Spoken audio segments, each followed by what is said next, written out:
Mirdita zonja dhe zotrin, do t'jemi së bashku në edicionin informativ të orës 15 në ekranin e televizionit kombëtar Vision Plus. Kryeministri Edi Rama u takua me homologun e tij grek Kyriakos Mitsotakis, shefat e qeverive biseduan për afro 40 minuta për çështjet e nxehta mes dy vendeve me fokus të veçantë e kufirit detar. Pas takimit Rama tha se synohet që këtë vit të arrihet një marrëveshje partneriteti strategjik mes Shqipërisë dhe fqinjit të saj jugor.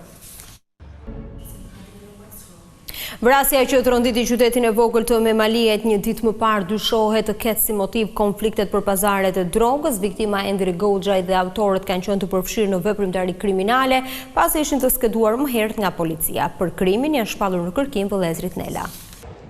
Prokuroria e posaçme thot se ish drejtoresha e Agjencisë Informacionit Mirilda Karçanaj ka marrë 200.000 euro rrushfet, një pjesë të cilave ishin fshehur në kuti vere. Hetimet zbuluan gjithashtu prona të tjera me vlerë miliona euro, që sipas pak janë përfituar nga tenderat korruptiv.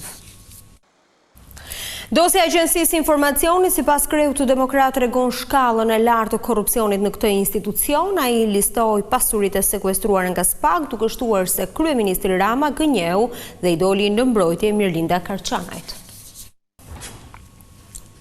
Policia ka dhënë detaje për operacionin që kishte si shënjesër grupet e shpërndarjes së drogës në Tiranë. 15 persona kanë përfunduar në pranga dhe 16 janë shpallur në kërkim, ndërkohë janë sekuestruar lëndë narkotike në llojeve të ndryshëm si dhe shumë aparash.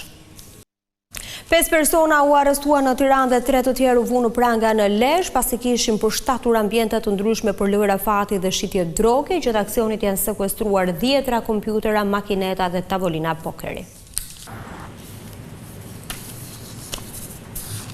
Bizneset po përballen me një situatë të pazakontë si pasojë e shtrëngimit të naftës, sipërmarrësit thonë se po shkojnë drejt kufirit të mbijetesës, ata i kërkojnë qeverisë subvencionim ose ulje të barrës fiskale.